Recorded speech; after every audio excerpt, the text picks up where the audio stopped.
Yazi ma kunento engiphatha kabi la. Silence sababa sithule out. Ngidinga ukuthi angiphendule imibuzo yami.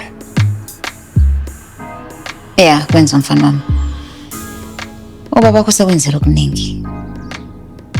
Ngicabanga ukuthi ifanele sihloniphe ifiso zakhe sokuthi akafuna ukungena le. Yeah, sure. Ifiso zakhe yena singayihlonipha angiphikisani nalokho. Kodwa not at the cost of justice ma. Nosibongile naye agrees. Okay. Uthe ubani uvumelana nawe Sibongile? Yeah.